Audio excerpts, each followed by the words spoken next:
We know you have a lot of other things to do while you're in country, so we really appreciate you taking the time to be here. Captain McCown and Lieutenant Franklin took the time to ensure that they were better prepared for this meeting with Major Diaz and Second Lieutenant Rivera by reaching out to Sergeant First Class Bioletti, who had a previously established relationship with Major Diaz. Sergeant First Class Bioletti, also acting as the interpreter for this second meeting, served as a liaison to help mend the mistakes made in the first interaction.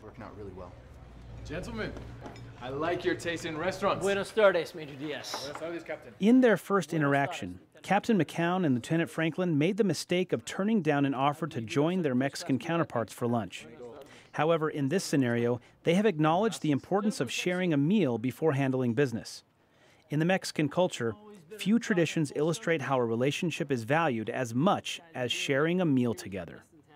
Flautas are the best anywhere, better than my grandmother's.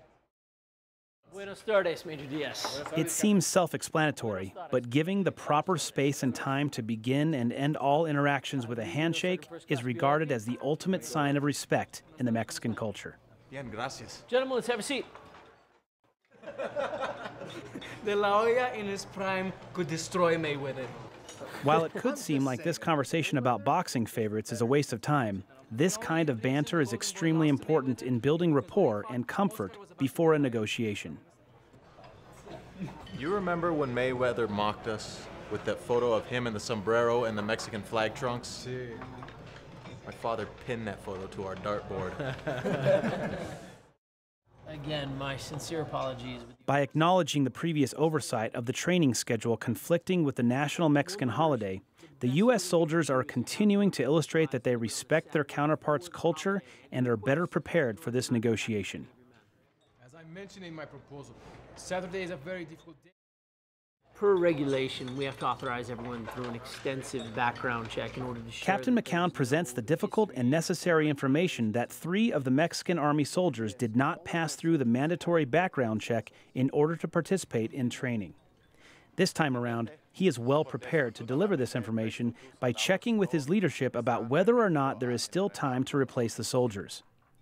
Coming to the table with an alternative and exploring all options available illustrates that Captain McCown and Lieutenant Franklin are focusing on interests rather than positions. Leadership at Northcom to get those requests approved.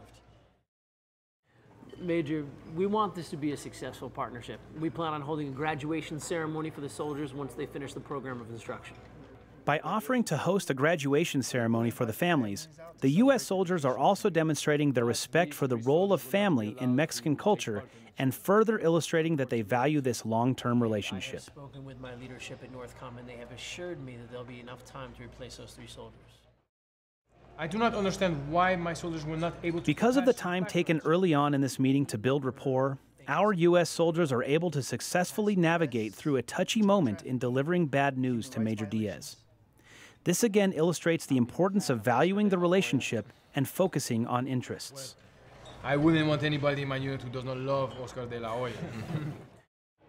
We have always admired the expertise the U.S. brings to training.